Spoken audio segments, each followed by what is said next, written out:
Hey, everybody. You know this fella, Rex White. Rex, how you doing today, man? I'm doing good.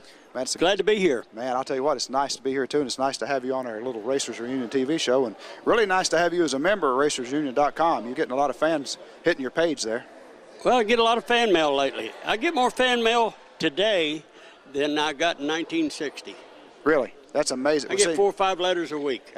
Rex, the oldest living Grand National champion now, and I guess he's pretty proud of that, aren't you, there, 1960? Well, I'm proud I'm still having birthdays.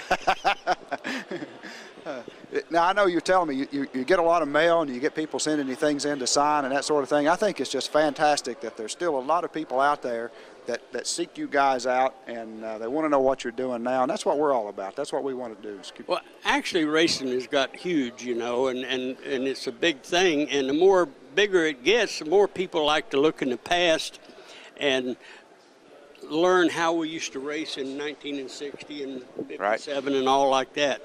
Everybody used to tow their cars with a tow bar. Some of them even drove to races and things like that. So racing has changed so much. Now they go in airplanes and big haulers, and just total change in everything. They make a little bit more money too, don't they? A slight bit. The only thing they haven't changed in racing that I think is unique is they haven't changed the green flag or the checkered flag yet. And pretty soon NASCAR will figure out how to change that. Well, Rex, when you look back at your past and you think about all those good memories, what stands out, man? What do you cherish the most? Well, I had a pretty good racing career, and I run about 12 years. I won races in modified and sportsman. Won a Grand National race the first year that I ever run.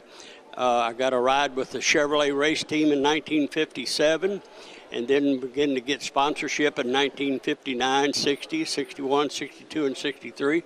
So I had a pretty good career. A lot of guys would have really liked to win 28 races today or have my record. Yeah, that's exactly right. And it's quite a record. And in 1960, when you won the championship, how many races did you win that year? I think it was 6. I won more races than anybody else. Did you? That's the main thing. That's what counts, right? And I won the championship. And we ran 54 races that year. Golly.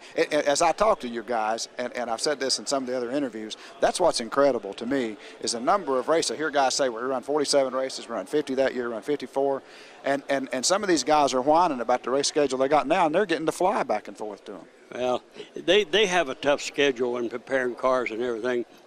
But I'll tell you what, we had to have to tow and work on the car and tear it up and have to work all night and fix it and go to the racetrack. We worked 24 hours a day, 7 days a week. You knew all about the car too, didn't you? I've done all my own welding and done an awful lot of work on the car. I had help.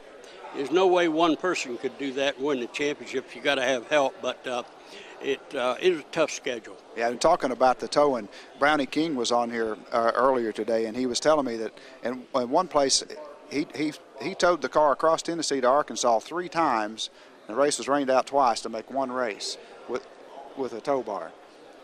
And he didn't have anybody to fly him in a jet over there, you know, back and forth either. So he That must have been West Memphis, Arkansas, when they run out there. Yeah, it must have been, yeah.